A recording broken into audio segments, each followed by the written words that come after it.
Hello students, आप सभी का मेरे यूट्यूब चैनल पर स्वागत है। आज हम लोग प्रश्नावली 1.2 का क्वेश्चन नंबर 3 सॉल्व करेंगे। तो क्वेश्चन नंबर 3 है, अविभाज्य गुणनखंड की विधि द्वारा निम्नलिखित पूर्णांकों के एचसीएफ और एलसीएम ज्ञात कीजिए। एचसीएफ का मतलब होगा मस, एलसीएम का मतलब होगा लस। एचसीएफ का पूरा फुल फॉर्म होता है हाईएस्ट कॉमन फैक्टर और इसका फुल फॉर्म होता है लिस्ट कॉमन मल्टीपल। अब इस क्वेश्चन में फर्स्ट क्वेश्चन से 12, 15, 21 इन तीनों नंबर्स का यूज़ करके एचसीएफ भी ज्ञात करना है, एलसीएम भी ज्ञात करना है। वो भी किस मेथड से? अविभाज्य गुणनखंड की विधि से। तो हम लोग पहले यहाँ पे तीनों का गुणनखंड ज्ञात कर लेंगे। तो 12 का गुणनखंड होगा तो 12 कटेगा सबसे पहले 2 से, और 2 ये क्या है? अविभाज्य संख्या है। अब 2 से 12 कटा तो कितना आया? 6 आया। अब 6 वापस 2 के पाड़े में आता है, 2 से कटेगा तो कितना बचेगा? 3, और 3 एक अविभाज्य संख्या है, इसलिए हम रोक देंगे। तो यहाँ पे 2 गुणे 2 गुणे 3 ये जो है 12 का अविभाज्य गुणनखंड हुआ। इसको गुणा करने पे वापस 12 आना चाहिए। अगर इससे बड़ी संख्या हुई, अगर 12 से कोई बड़ी संख्या है तो आपको किस तरह से करना है? तो अगर आपको प्रॉब्लम होगा तो इस तरह से हम कन्वर्ट करके रख सकते हैं। 2 से भाग करेंगे तो क्या आएगा? 6, फिर 2 से कटेगा क्योंकि सम संख्या है, क्या आएगा? 3, फिर 3 से कटेगा तो क्या आएगा? 1। तो ये 12 का अविभाज्य गुणनखंड हुआ। इस तरह से भी लिख सकते हैं। जब बड़ी संख्या है दिक्कत होगी आपको तो इस तरह से लिखोगे। अब हम लोग लेंगे 15। तो 15 का अविभाज्य गुणनखंड क्या होगा? तो 15, अब ये अविभाज्य गुणनखंड ही निकालना है। तो मैंने इसके पहले आपको बताया था अविभाज्य संख्या क्या होती है। तो अविभाज्य संख्या, अब 2 से तो कटेगा नहीं, 2 के बाद अविभाज्य संख्या क्या आता है? 3, 3 से कटेगा तो 3 के पाड़े में आएगा तो कितने बार जाएगा? 5 बार, और ये 5 क्या है? अविभाज्य है। तो ये इसका गुणनखंड हो गया। जब तक अविभाज्य संख्या पूरा ना हो तब तक गुणनखंड करते जाना है। अब तीसरा लास्ट डिजिट बच गया 21। तो 21 का क्या होगा? तो 21 2 के पाड़े में तो आएगा नहीं क्योंकि ये क्या है? विषम संख्या।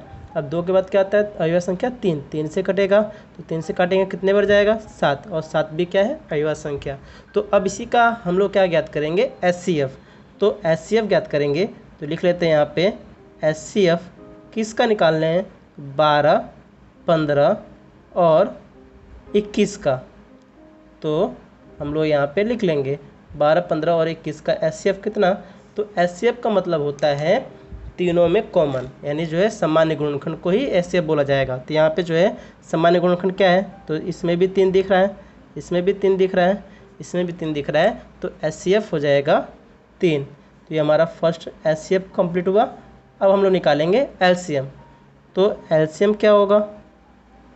तो एलसीएम भी किसका? 12, 15 और जो है 21 का।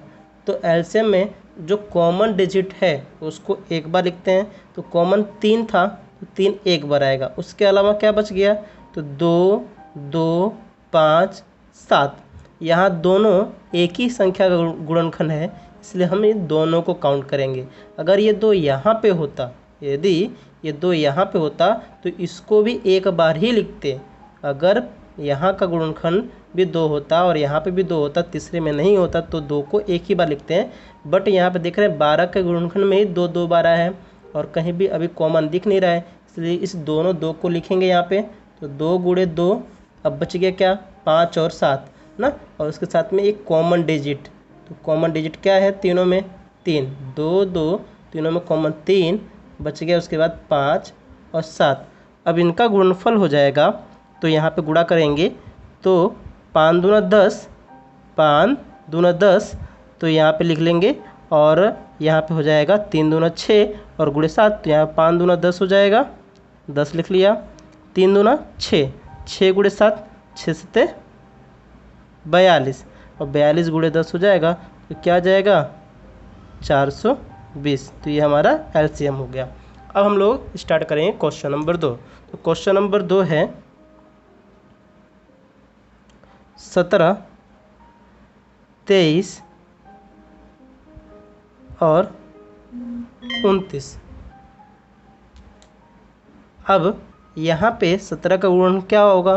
तो 17 एक ऑलरेडी अविभाज्य संख्या है, इसलिए इसका गुणनखंड 17 गुणे 1 ही होगा, क्योंकि जो अविभाज्य संख्या होती है उसका गुणनखंड एक और वो स्वयं संख्या होती है। तो 17 गुणनखंड 1 और 17 हो गया। अब 23 का गुणनखंड, तो 23 का क्या होगा, तो 1 गुणे हो जाएगा 23।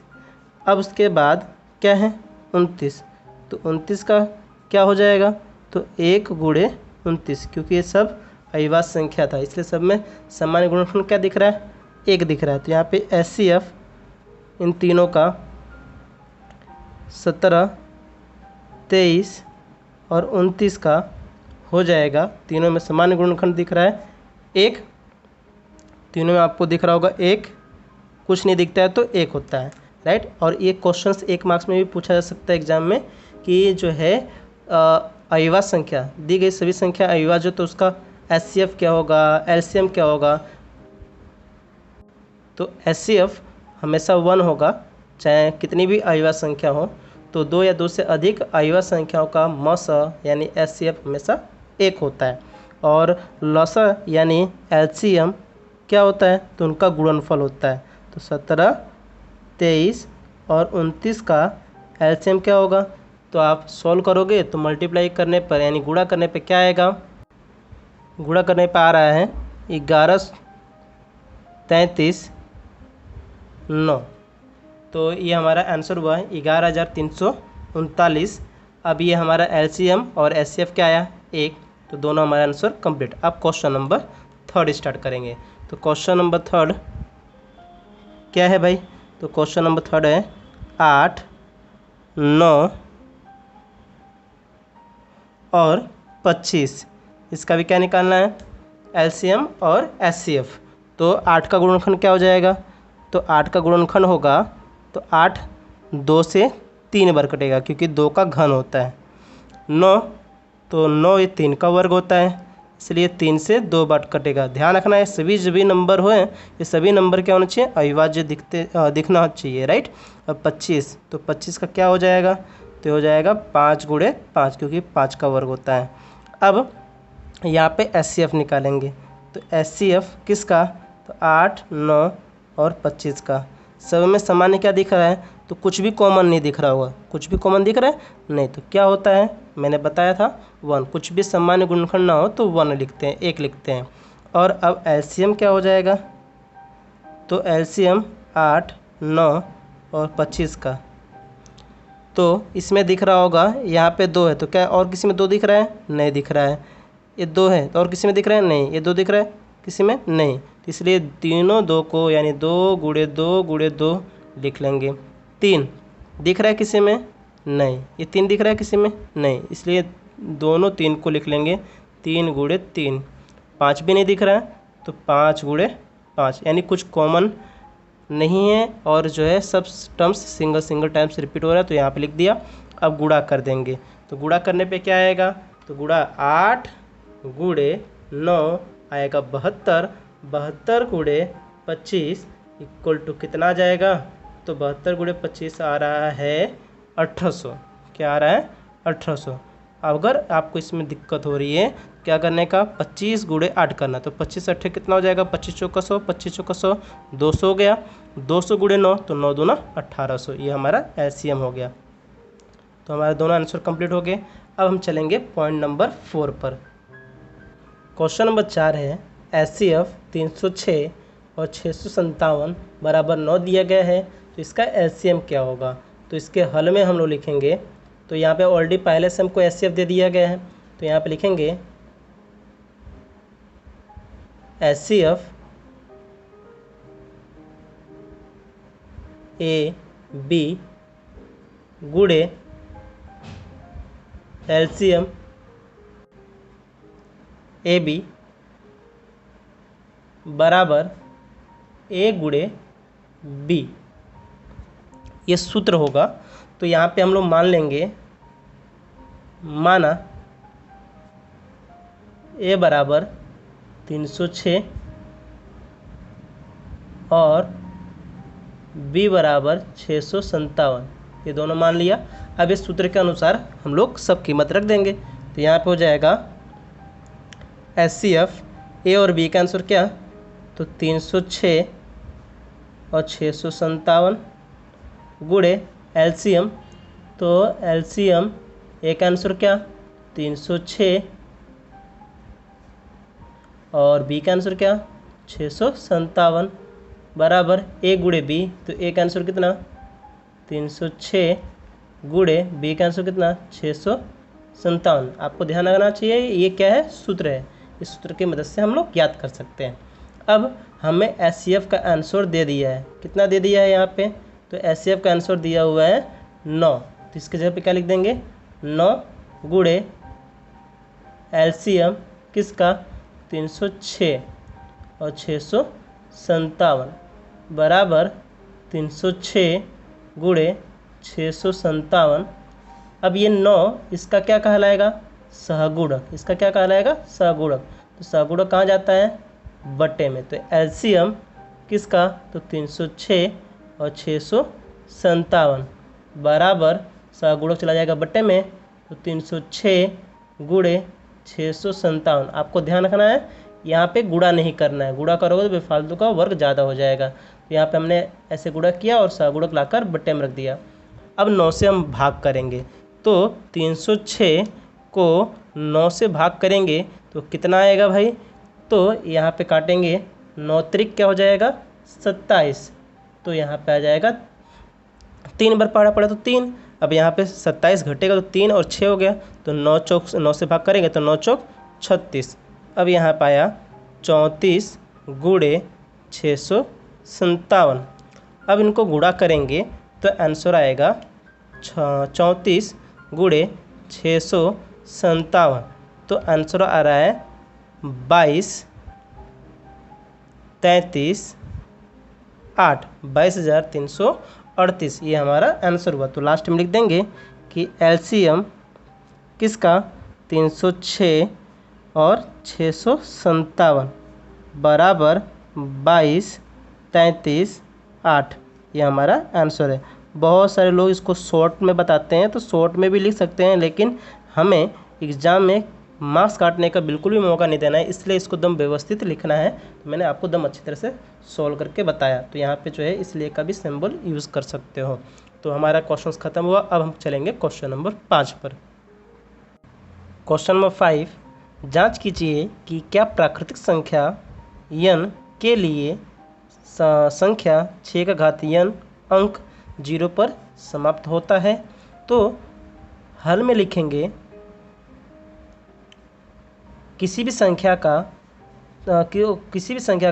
0 पर समाप्त होने का अर्थ ये है कि वो 10 से क्या होना चाहिए भाग होना चाहिए। तो लिखेंगे किसी भी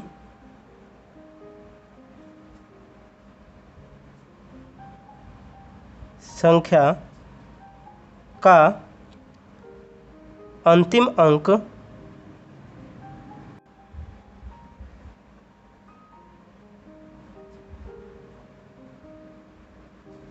शून्य हो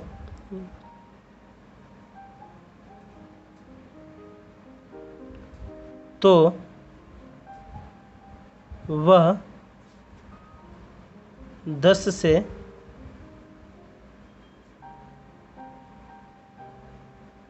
विभाज्य होता है, तथा 2 और 5 से भी विभाज्य हो सकता है। क्या लिखना है, किसी भी संख्या का अंतिम अंक शून्य हो तो वो 10 से विभाज्य हो सकता है, 2 से भी हो सकता है और 5 से भी विभाज्य हो सकता है, तथा 2 और 5 से भी क्या हो सकता है विभाज्य हो सकता है। क्यों, क्योंकि जैसे अभी अंतिम अंक अगर हम लोग कोई से 30 ले लेते हैं ना, 30 में देखते रहो आप लोग कि यहाँ पे अंतिम अंक क्या है शून्य है, तो ये 2 से भी भाग हो सकता है, 10 से भी हो सकता है, 5 से भी हो सकता है। तो यहाँ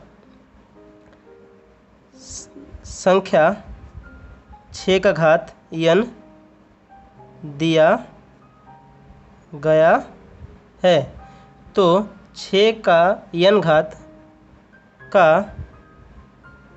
गुणनखंड क्या हो जाएगा, तो 6 का n घात का गुणनखंड हो जाएगा 2 गुणे 3 घात में n, 2 तें 6 और घात n दोनों के ऊपर अलग अलग यानी ये कॉमन घात कर लेंगे तो 6 का गुणनखंड हो गया 2 गुणे 3 और घात क्या हो गया, ऊपर हो गया। अब यहाँ पे देख रहे हैं कि 6 का गुणनखंड 2 गुणे 3 हुआ, तो इसमें तो 2 से विभाज्य हो रहा है 6, लेकिन 3 से विभाज्य होगा, जबकि 10 यानी अंतिम अंक शून्य होने के लिए वो 2 से भी कटना चाहिए था और 5 से भी कटना चाहिए था। तो यहाँ पे 2 और 3 ही गुणनखंड दिख रहा है, 5 नहीं दिख रहा है। तो यहाँ लिखेंगे 6 का n घात का